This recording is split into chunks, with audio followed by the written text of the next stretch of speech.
What's going on, guys? Welcome back to a very special episode of the Lion's Den. My name is Jack, and joining me today, god damn it, once again, we have Nathan Wulf, former developer for Boss Key Productions. He worked on both Lawbreakers and Radical Heights, and now Hello. he's back from touring Thailand, taking awesome amounts of photography, and now he's streaming and apparently working on his own secret evil lair shit on the DL. You can find him over on his Twitch channel. All of his links will be in the description down below. First off, Nathan, how are you doing? I'm doing well. How are you doing? I'm doing fantastic. I mean, just like we were talking about before the camera went on, everything's kind of come full circle, and here we are once again to talk about what's been going on. Not going to really mince words. We're just going to jump right into it. The whole point of getting back in contact with you and wanting to sit down one more time was I really want to know a lot more about what's been going on, or what went on the inside, behind closed doors, sort of, with Boss Key, kind of like the culture and some of the leadership decisions, because when things started to go wrong with Lawbreakers into Radical Heights, it felt like the community sentiment and the sentiment within like the press was that things weren't, like, the leadership wasn't there. There seemed to be some like indecisiveness, some like conflicts based off what Cliff had said himself directly about some of the monetization practices relating to Lawbreakers, and then suddenly jumping to like a free-to-play like Radical Heights. And I guess the first thing I want to know was, what was it like in terms of the development team to suddenly shift from working on Lawbreakers in its entirety to almost like pushing very hard to get a game to early access in like a very much alpha state? Well, it was a pretty drastic switch. Lawbreakers obviously did not succeed, so we were trying to do a few different things. Cliff and the rest of management was trying to get some more deals with other publishers to see if we could get some other game titles on, and eventually it got down to the point where like that stuff takes a long time to get those deals signed, and the studio was just running on fumes, and we had to get something done just to keep the studio alive. So we made a pretty drastic shift and decided to make a free-to-play game, do something really quickly with the few months that we had left, and see if we could push something out there and make something happen. Right, you guys were just trying to see if there was some way to keep the lights on a little bit longer, so you could put more work into Lawbreakers, or were you guys looking at another project at that point? So I mean, at the end of the day, we've got to keep, like you said, to keep the lights on at the studio, and Lawbreakers wasn't bringing in the kind of money we needed to do that. So if we wanted Lawbreakers to have a future, we had to have another project to bring in some money. Like, I would have loved to have had Radical Heights succeed, and then we could have two projects going and hopefully breathe some life into Lawbreakers, get it a second wind, and have two projects live and get revenue stream from both of those. That would have been awesome. Right. But it was a little bit too little too late, I think. Right. So, I mean, with the shift over to a free-to-play title like Radical Heights, an instant thing that cropped up was, why didn't you guys pursue a free-to-play model with Lawbreakers?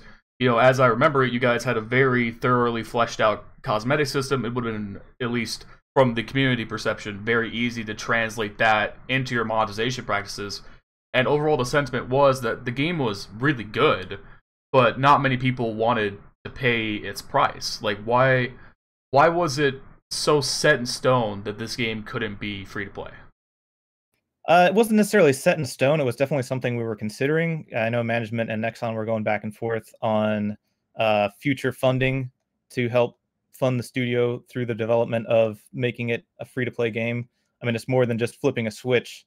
Like I said, there's a cosmetic system in there, but it needed a few more things to actually get like a solid free-to-play system going, such that people would be incentivized to actually spend money on it.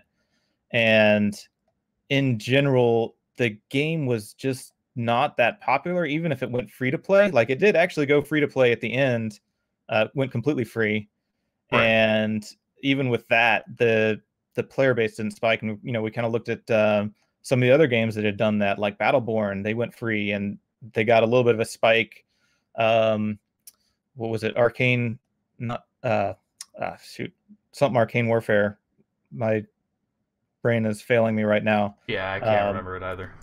Mirage Arcane Warfare, I think Oh, was the yeah, name of yeah. it. And they did that free thing, had a huge player spike, and then it just tapered right off. So we needed a little more time and money to really kind of transition the game into something that I think would be a little more digestible for more people to keep them around longer. Needed some more mechanics and stuff in there that kind of keep people coming back for more, and what free to play games just generally tend to do. Like that kind of stuff just wasn't ever in place in Lawbreakers. Right, it was almost like kind of a too little too late thing. You guys just didn't have, you guys weren't looking at this initially, and when it came to the point where this was going to be a more viable option, you didn't have the back end in place to take advantage of it. Yeah, it would have required some work Right. and time and money that we just didn't have to do Okay. that. All right, so I brought this up in, I believe, our second interview, and it was specifically about Lawbreakers, but I think it follows to Radical Heights just as well. A common thing I saw from critics and in the games press was that Lawbreakers and Radical Heights both were games that seemed to follow very popular genre booms. Obviously, we saw it with Overwatch in 2016, the hero shooter boom. It kind of brought back life into TF2. We saw Paladins crop up later that year. And then Lawbreakers came along, kind of on the tail end of that. And then Radical Heights picked up around the same thing, the tail end of when Battle Royale really spiked up. Fortnite was already very well cemented as like the dominant game in the space. PUBG was obviously on a decline, but still like the most popular game on Steam by a country mile. Do you think that the game suffered from timing, or more so that you guys were trying from the outset to follow like big players who already made like a massive splash in that genre? I think it's a common misconception that people say like Lawbreakers was just chasing the hero shooter trend, because Okay. when we developed the game, or we were well into development before Overwatch and Paladins and Quake Champions and games like that were even announced. So I think that was just more of an unfortunate timing issue. Like the concept of putting uh, kind of MOBA style abilities inside of a first person shooter was pretty new. I don't know that many games or any games had done that, not with like a huge success rate. Close things So TF2, but TF2 hardly has any mobile elements. It's mainly the right, class-based TF2 elements. TF2 has classes. I would say TF2 is a class-based shooter, not a hero shooter. Right. There weren't really like abilities on cooldowns in the kind of MOBA sense. So No. we were treading new ground, and we were trying to do the thing that gamers always say, it's like come out with something original, do something new. And we did that, and it just so happened that some other studios were doing the same thing at the same time. And when they released, now it just looked like we were kind of following in the wake of those, which was not really the case at all.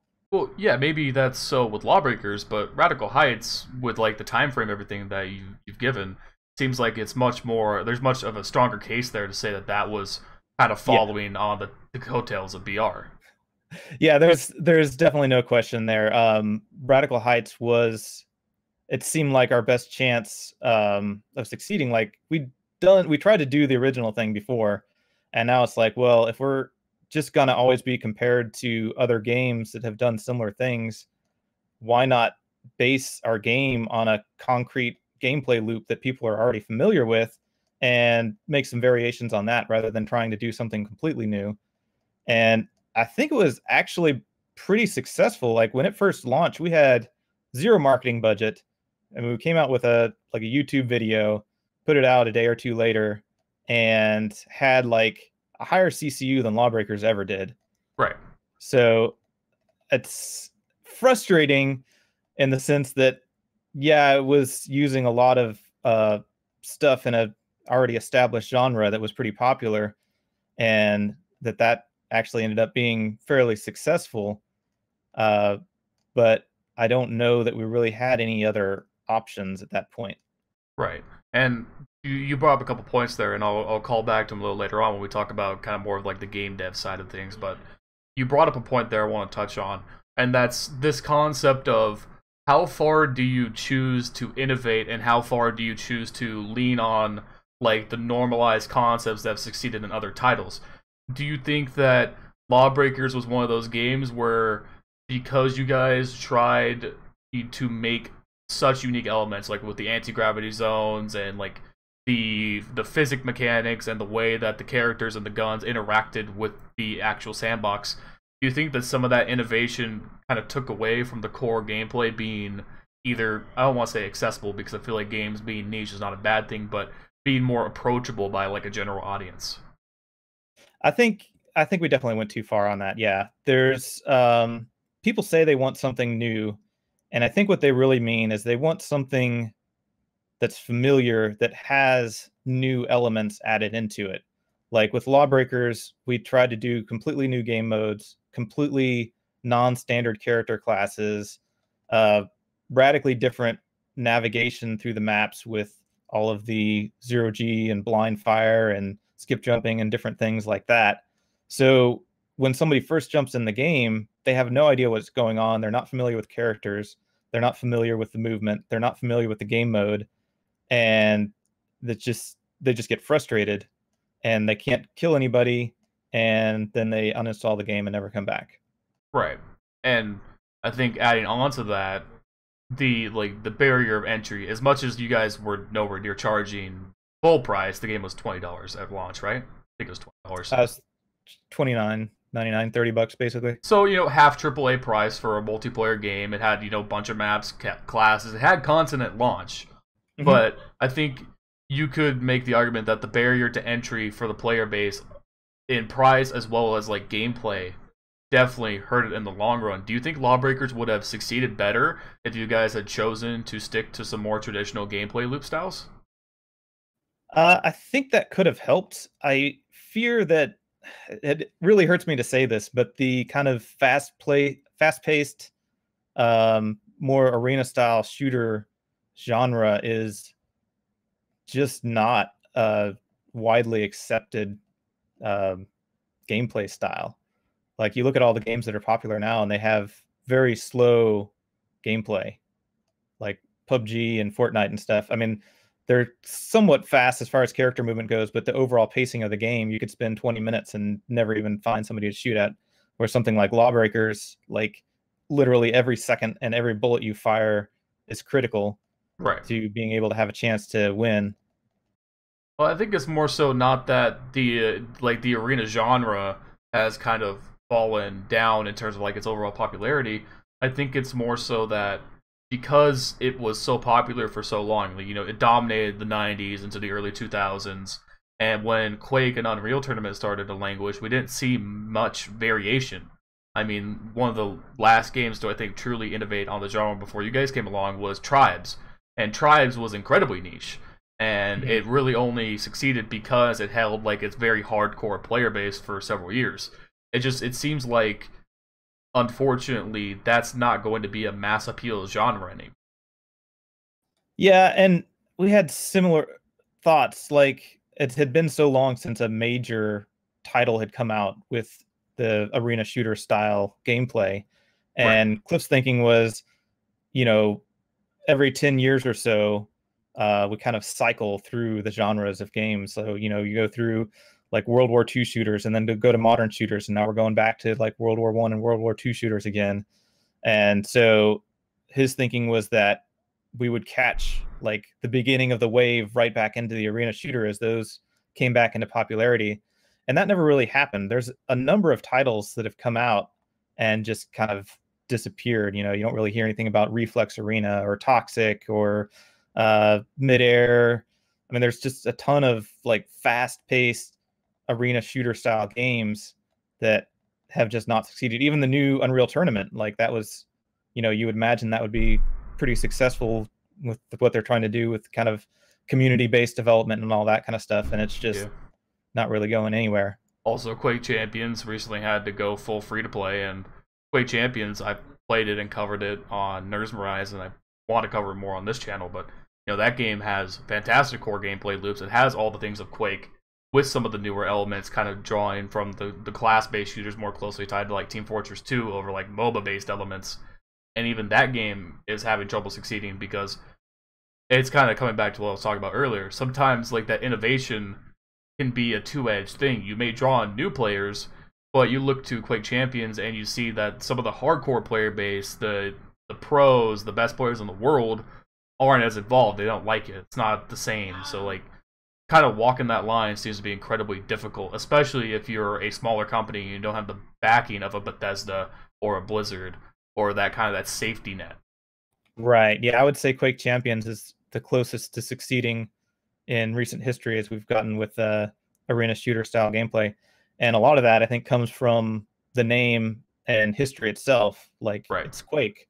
So all of the dedicated Quake fans are going to be playing it. And I don't know how much of a fan base they've gotten from new people. I know there's a lot of hardcore Quake players that are still really playing that game and enjoying it, but that's a pretty small and very specific market. Yeah. And even if we got that market and we got all of the other arena shooter markets combined, I'm not even sure if that would be enough to really make Lawbreakers a wild success. I just don't know that there's, as much as I hate to say it, I don't know that there's that much of a market there. I really hope I'm proved wrong on this and some awesome arena shooter comes out and it blows up. Right. But right now, I just don't know that that's the world we're living in. Right. So, kind of getting a little bit more into the development team itself, can you give us like perspective on the size of Boss Key and like, you know, the team dynamics, the leadership? What was it like working there? How much was it? How far is it separated from being like a completely indie studio and not quite being big enough to be considered like a AAA studio? Like, what was the dynamics on the inside looking like? So at the peak, we had, I think, about 60 employees. We grew to the point where we had to split into multiple floors. And I think that was kind of unfortunate because there was a bit of a separation between the artists and the designers and animators and stuff. So I think it probably would have been better to keep this team size smaller and keep the expenses lower and, you know, just have a stronger interconnected team with a smaller scale project if that was possible. Mm-hmm. Yeah, I guess it was kind of like a halfway between kind of an indie studio and a AAA. I think most of the AAA teams are, you know, 100, 150 plus for some of the big titles. And we were kind of at that halfway mark. I feel like that's a really difficult studio size to maintain because if you have a small indie studio, you don't have to sell that many copies of a game in order for it to make its money back. And if you have a big, huge, massive AAA studio, you've got the financial backing to make a top tier game and really market it and sell enough copies. But if you're somewhere in the middle, then it's really difficult to, I guess, make a game that has the content and the quality standards that people expect from a AAA game to sell enough copies. And it's too big of a studio that you can't sell like a small number of copies and still be financially viable and keep the lights on. Right. So, when you guys made the decision to start working on Radical Heights, was there any kind of, I guess the best way to word it, was there any kind of tension within the studio? Were there people who were not interested in working on a battle royale title? Were there people who just wanted to exclusively work on Lawbreakers? Was there any kind of like divide going into like this last ditch project? Oh, definitely. You know, a lot of people were not happy that we were kind of going with the trends and not trying to innovate and make new things. And it was kind of a sad experience, as I think anytime a studio switches projects, people are going to not be feeling the new project and there's going to be some turnover. And as you know, the Lawbreakers wasn't successful and we weren't getting any new deals signed with publishers in a timely manner. A lot of people started finding new jobs, and you know, it's like they've got family to support, they've got medical bills, they've got to have a solid source of income. So I don't have any bad feelings about that. They did what they had to do, and it was the right choice. But it was just kind of sad, you know, when it got to the point where there was like probably about 2 people leaving the studio per week, just kind of bleeding talent and not getting any backfill on that to replace it. We got to the point where it's like, man, if we even manage to finish this game and it's successful, are we going to have the manpower to maintain it and continue to develop it, or even make new projects? Right. So, what were your personal feelings going into Radical Heights? Was this a game that you were interested in making, or were you? Because I know originally when we were talking about this, you were very much like you were very involved in Lawbreakers. You loved the concepts. You were very emotionally involved in that development. It's clear you poured a lot of time, effort, and passion into that work. Were you as invested in the Radical Heights, or was it one of those things where you were trying to put forth your best effort to keep the studio alive? I definitely want to keep the studio alive. I really liked that studio, and I loved working with the people there. Battle Royale wasn't exactly my genre. Like I said, the fast-paced shooters and stuff like that were really my bread and butter. That's what I liked doing, and I hoped that if we did well enough with Radical Heights, that would allow us to kind of go back and do further development on Lawbreakers. But as we started working on Radical Heights some more, I started to actually kind of fall in love with it. All the silly stuff that was going on. It was actually for Battle Royale, it was fun to play. Like the combat and such were more interesting to me because you had like combat roles, and then I was spending a lot of time working on the BMX, so I was having a lot of fun with that. So I was still enjoying my time working on it. Okay. So when things finally hit their breaking point and it was announced that Bosky was going to be closing its doors, what is that process like from the inside as a game developer?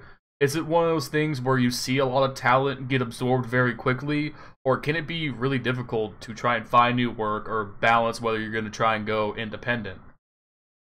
Fortunately for Bosky, the people at the studio were very talented. There was a lot of like really strong talent there, and within the area, there's quite a number of game studios. So, Red Storm, let's see, Epic, and Squanch Tindo and Funcom, I think, are where most of the developers ended up. Some people ended up moving to Seattle or some other country to go to another studio, but quite a few people ended up local. Right, and I think you mentioned this way back in the very first interview when I asked you about what you had done before Lawbreakers, but you've bounced between studios a few times now, correct? I bounced once. I was at Red Storm. That was, well, very, very briefly, I was technically working at S2. I worked there remotely for a little bit, but things Right. ended up not working out. And then I worked at Red Storm for about 7 years and then went to Bosky. Is But it, it's pretty it common for people to bounce around. Yeah. okay? So in the games developer industry, is it very common to see? Is it becoming like other tech related fields where things are becoming very saturated? There's a lot of people, a lot of talented people, more and more studios popping up everywhere. Is it one of those things where it can be relatively easy sometimes to find work, and other times like you're fighting against 100 other people to get your application in? What's that perspective like when you're on your own? I think it kind of depends on what your role is and how widely that's needed. I think, for a veteran like gameplay programmer, systems programmer, it's pretty easy to find a position. For the artists, it might be a little more challenging because there's a little bit more competition for them. Okay. All right. Well, that's okay. So moving on, and I touched on this a little bit, but for me, it's hard to imagine pouring all the time and dedication into a project like Lawbreakers. You guys were developing this all the way back in 2014, as I understand it, correct? So we're now 4 years at the other end of it. How hard is it to sort of detach yourself from that project that you poured those years into and be able to move on and keep yourself going into other like creative endeavors? Well, I think it's important to just kind of focus on the positive things and the things that were learned from the project and the enjoyable times that you were able to have, um, rather than just kind of like getting your heart ripped out by the fact that it didn't succeed. I've worked on a lot of projects in the past, and I was never really that attached to them, just because it's kind of a like it's kind of a mess when you've got a massive studio working on a big project and you're just a little small cog on the wheel. You don't really have a lot of investment into the project. You don't have a lot of say in the design. You're just trying to get work done, and it's kind of hobbling together until the very end.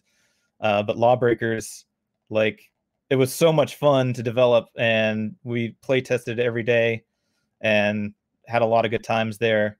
So I was definitely a lot more emotionally invested in that. But, you know, some hard lessons learned, but I think it's valuable to just kind of focus on what was learned in the positive times and use that going forward to make better games in the future. Right. Can you speak on a little bit about what you learned in the process of making Lawbreakers and Radical Heights? Like, what are your big takeaways stepping into your future endeavors? I think the big takeaways are it's really important to find things that players are familiar with that they can relate to and be able to get hooked into the game, and maybe focus a little bit less on the hardcore players and focus more on just kind of the general average person who's like, hey, video games are kind of cool. I want to try some stuff out.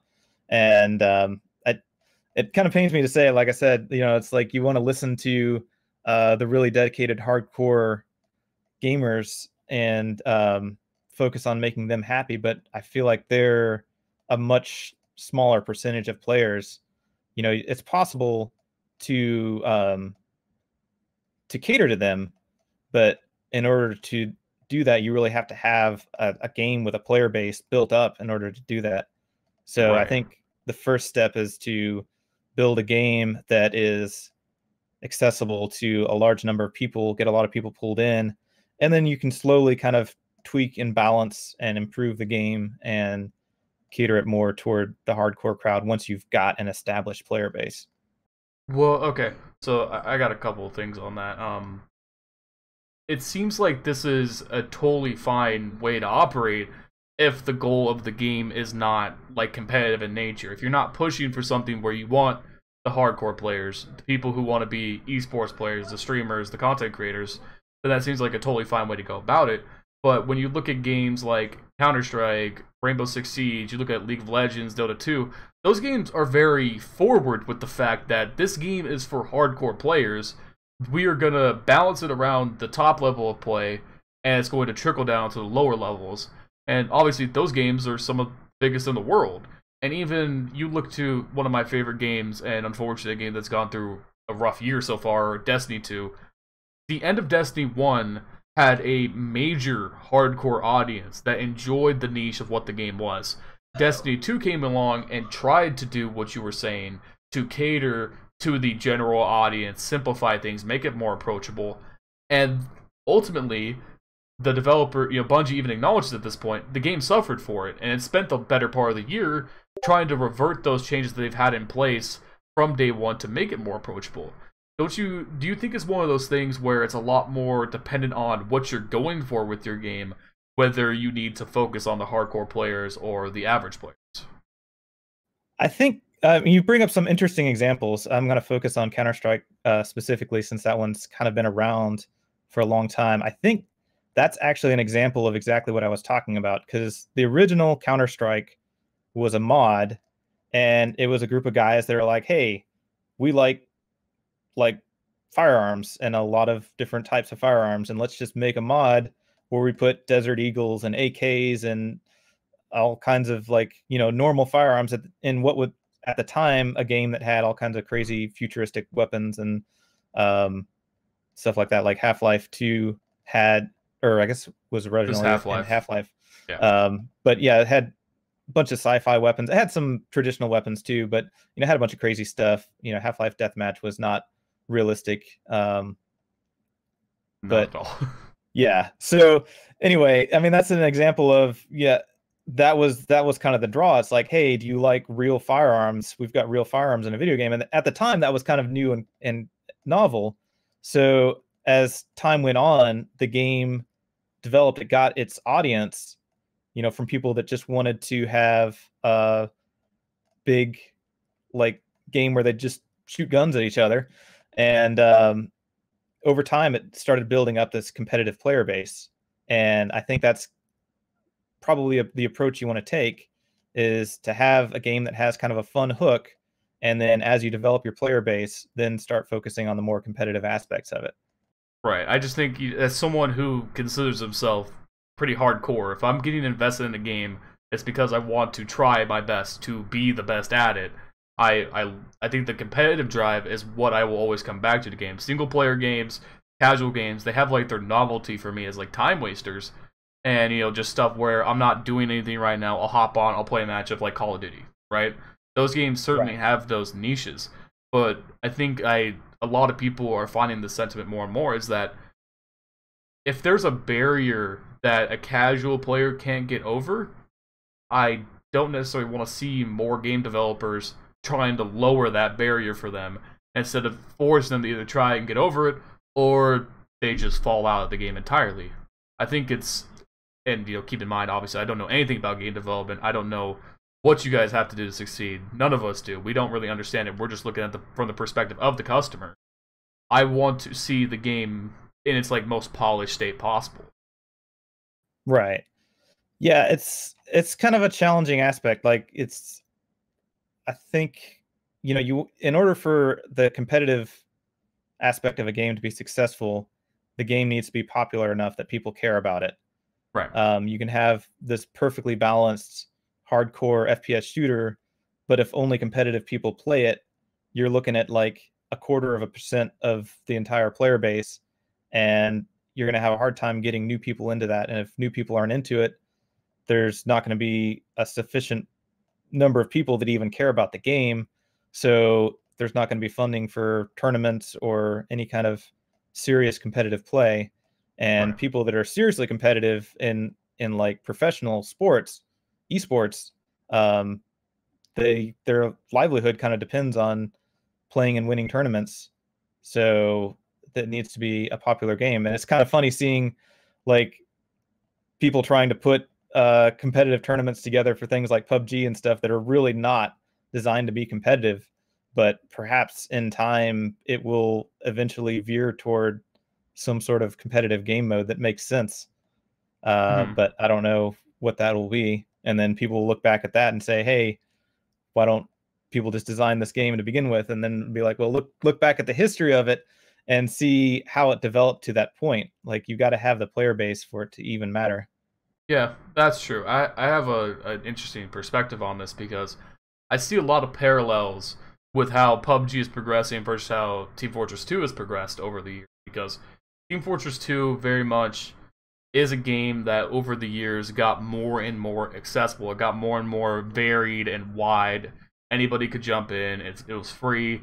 It was simple to get into, simple to enjoy. But it always had like this hardcore grassroots competitive scene, and it's been around forever. But instead of slowly shifting towards feeding into that, Valve chose for years to almost ignore it. Team Fortress 2 never had organized tournaments by Valve. Everything was done inside the community, and the community pretty much had to go in and regulate and fix the game themselves because the game casually worked, but as soon as it got competitive, there were very glaring flaws in terms of balance. And unfortunately, by the time that the developers for Team Fortress 2, and this is an entire discussion separate from this because Valve and the way they operate is also part of why Team Fortress 2 has slowly languished. But by the time Valve started to realize that competitive Team Fortress 2 was not only a thing, but something that could be fed and brought up to a level of Dota 2 and CSGO, Overwatch had come out. Everyone jumped ship, went to Overwatch because Overwatch was built from the gate to be a competitive game. As much as I don't like Overwatch as a game. And I look at PUBG, and what I'm seeing is a game that started out very casual, catered to a casual audience. They now see a grassroots competitive scene, and they're starting to feed into it. So as much as I don't really like PUBG, I have a lot of problems with Brendan Green as a person. I really don't like anything he's ever said. But they are choosing to go with the community on this, and the community wants the game to be more competitive. So I respect what they're doing there. And I kind of wish Team Fortress 2 had done the same. It just seems to be one of those things where you pick one side, and you're going to be losing some aspect of the other. You're going to pick the casual game and lose the competitive players, or you're going to pick the competitive game and lose the casual players. Yeah, it's a tough balance. And then, if you shift kind of mid-development, then you've already lost one of the two, and then you end up losing the other half because they're not going to come back. I mean, the ones you lost to begin with are not going to come back, which is kind of what we ran into with Lawbreakers, with the very controversial changes to the health and the regen and stuff to kind of make it a little more digestible.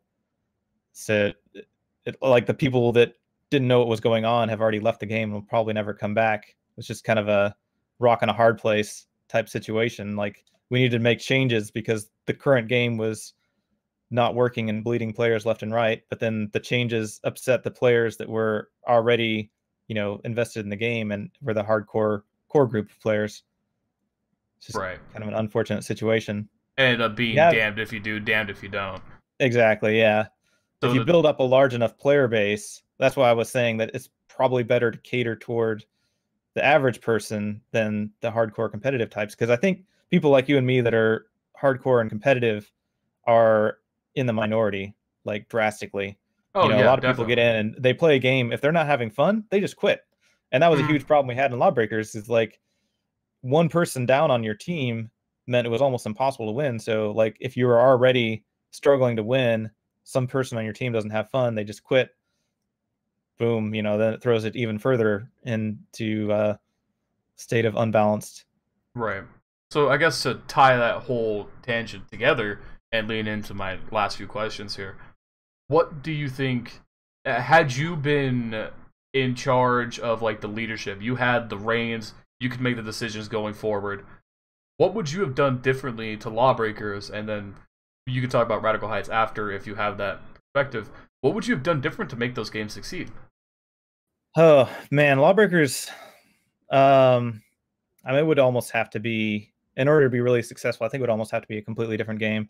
The only thing that we might have been able to do is focus a lot more on onboarding and have some kind of like single player type thing where you could get in, you play the game, you learn the characters, you kind of connect with the character a little bit, figure out how to use all of their abilities, and then progress into like bot matches where you're not playing against other people and getting destroyed immediately. And then eventually, after you've got the grasp of everything, then you start getting matched up against real players. And hopefully that would retain enough people that you would be able to match against people of similar skill levels. Almost how Hearthstone works, where when you first start off, you have to beat 5 different computers to get access to multiplayer. Right, yeah, something like that. Okay. Is there anything else that immediately comes to mind for what could have been done? Yeah, I don't know. I think we tried to make a lot of changes to veer ourselves very far away from any existing game, especially like Overwatch and stuff, and have very unique game modes. I think if we just had focused on making one aspect unique and then kept simple existing game modes, be it CTF or point control or push the cart, whatever, just something that people understood how to play, and then have add some new mechanics and characters on top of that. I think that might have helped a lot as well. Okay. And then what about Radical Heights? Do you think this was just a case of the fact that the game was so rushed, it was kind of just damned from the beginning, or had it had like a time like Lawbreakers? Radical Heights actually had a decent chance at making it, I think, if there was just a little more time to develop it. Like the fact that we managed to, in 4 months, make a game that had 10,000 CCU at launch, I think is pretty impressive. Right. But it just needed a little more time in the oven to bake. And if we'd had a little more runway to continue to push updates out and some money to do some marketing when we did push the updates out, because we'd fixed a lot of major issues, in the first couple patches, but we didn't really see a spike of new players come in because I don't think people knew that we'd fixed some of the things that we did.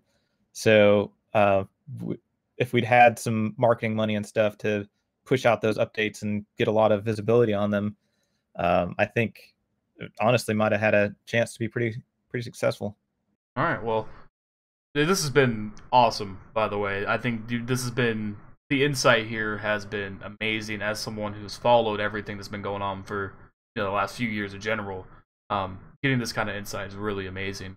So to kind of wrap things up, now that this chapter with Boss Key is over, what are you doing now? What's next for Nathan? So I have decided to move away from big studio / medium studio life and go full on solo indie. So I've created my own business. I called it Lone Wolf Studio Okay. because my last name is Wolf. So, might as Yes. well do a play on that. And it's just me.